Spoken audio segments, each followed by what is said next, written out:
Assalamualaikum warahmatullahi wabarakatuh. Selamat datang bagi yang baru bergabung dengan Forum Podcaster Indonesia. Salam kenal untuk Anda semua. Kali ini Forum Podcaster akan mengangkat tulisan mengenai masyarakat di seputar Malioboro, Yogyakarta yang tak tertarik pada sosok Prabowo karena dia orangnya emosional. Baiklah, langsung saja Forum Podcaster bacakan. Masyarakat di sekitar Malioboro, Yogyakarta memberikan pendapatnya tentang Capres nomor urut 02 Prabowo Subianto. Mayoritas mereka tak tertarik pada sosok yang kerap diidentikan dengan pelanggaran hak asasi manusia atau HAM ini. Prabowo selalu dinilai miring, yakni temperamental, pengkhianat, dan terbaru kekanak-kanakan. Stigma ini sudah melekat di masyarakat dan sulit dibantah. Oleh karenanya, masyarakat hati-hati dalam menentukan calon presiden. Penilaian ini disampaikan oleh Agus Suparjo, yaitu seorang tukang ojek online yang tengah beristirahat di Jalan Malioboro dekat Masjid Raya. Agus menyatakan bahwa sosok Prabowo tidak diminati oleh warga Yogyakarta. Jogja yang mengedepankan sopan santun dan tata krama tinggi tidak cocok dengan pemimpin model Prabowo yang terkesan keras dan labil. Masyarakat Yogyakarta terbiasa dipimpin oleh sultan yang kalem namun tegas, kata warga Sleman itu. Senada dengan Agus, Basirun tukang parkir yang beraktivitas di depan toko bakpia tak jauh dari Malioboro mengatakan Prabowo tidak populer di Yogyakarta. Di sini ramainya hanya spanduk saja. Kalau soal pilihan kami belum tahu, tapi orang-orang ramai membicarakan Anies Muhaimin, katanya. Mengapa masyarakat Jogja ramai membicarakan Anies? Karena Capres nomor 01 itu dianggap berasal dari Yogyakarta. Saya dengar dia orang Jogja, orang tuanya juga dari Jogja, katanya.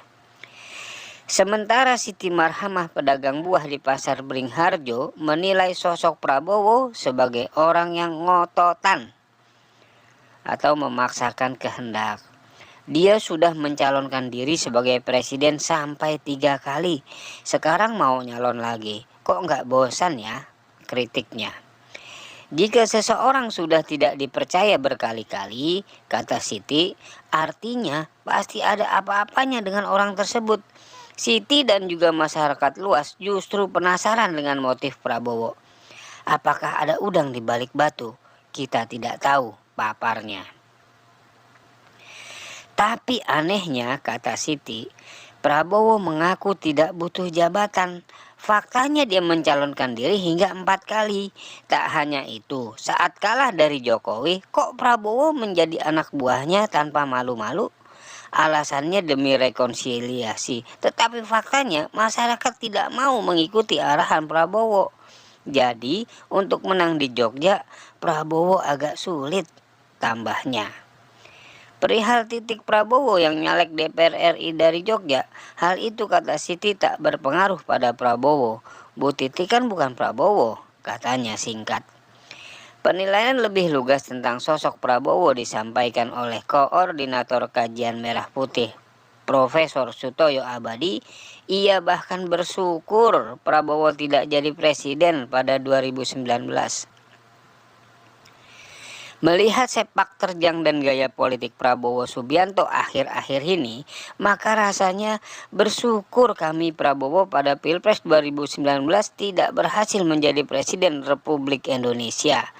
Bukan berarti kami gembira Jokowi menang, enggak. Akan tetapi sikap anti rakyat Jokowi jauh lebih jelas ketimbang Prabowo.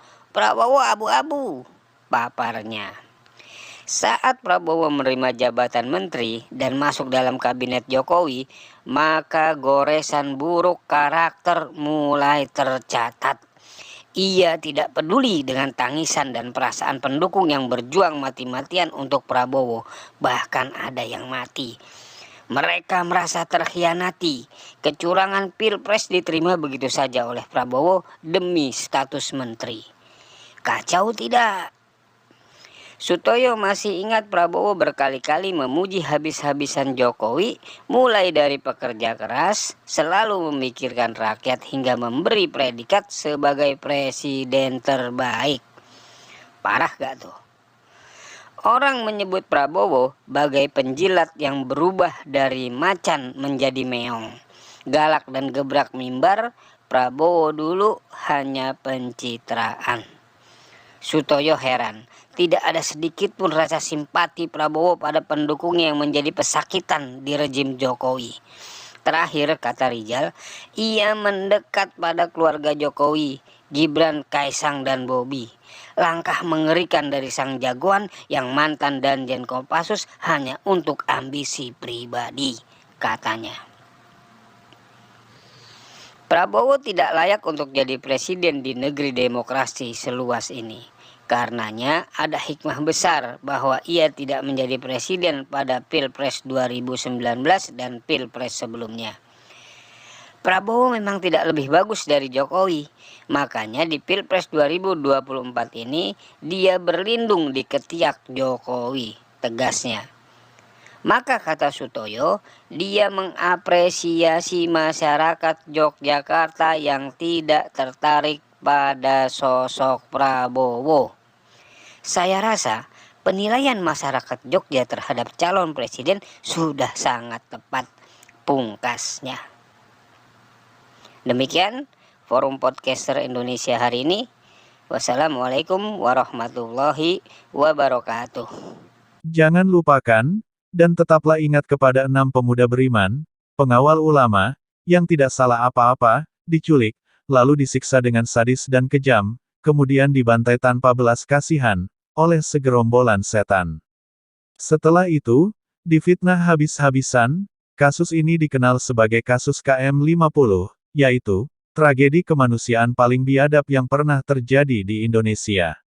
Senin tanggal 7 Desember tahun 2020 yang lalu.